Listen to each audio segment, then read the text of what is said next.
40% of Americans over the age of 12 have tried marijuana, according to the National Survey on Drug Use and Health. 1/3 of all 10th graders say they have tried marijuana at least once. And it's becoming an increasingly familiar ballot initiative. Minnesota, New Mexico, Missouri, Kentucky, South Carolina, Tennessee, Illinois, New Hampshire, New Jersey, and Connecticut are all considering some form of legislation to legalize marijuana for medical purposes. It is a drive that opponents say has no merit. You got to remember something. This whole legalization movement isn't just about marijuana. These people want to legalize heroin, meth, cocaine for recreational use. Make no mistake about it. Proponents of medical marijuana point to its pain-relieving qualities, and a recently published study conducted with HIV patients at the University of California, San Francisco found benefits. But researchers at Brookhaven National Laboratory have been conducting research on a different topic: the impact of long-term marijuana use and dependency on the brain.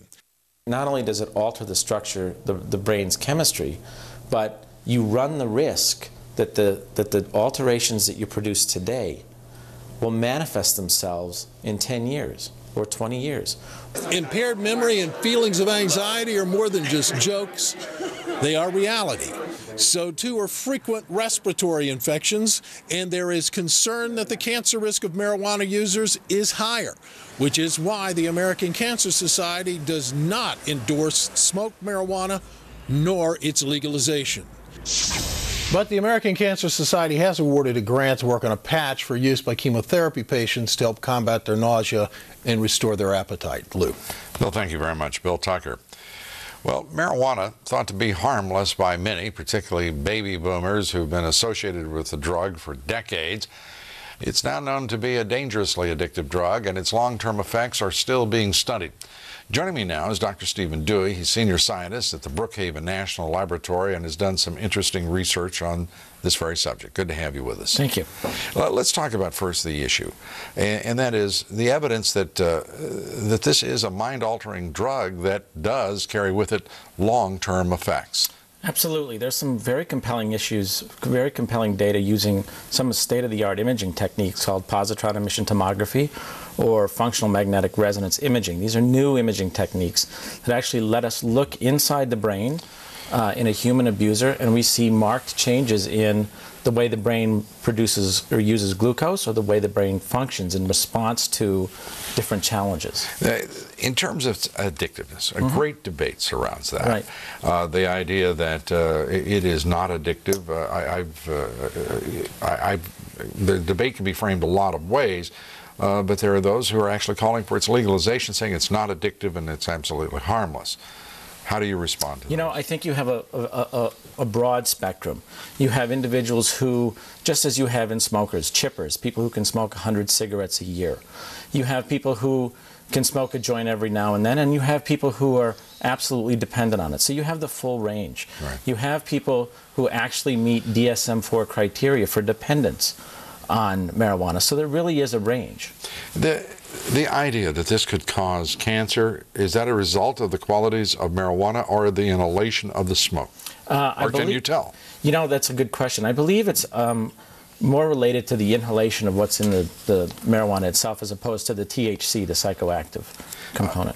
Let's look at something here. Marijuana, as we've reported, is the most common illicit drug in use in this country. More than 40% of Americans over the age of 12 have reported trying the drug at least once in their lives.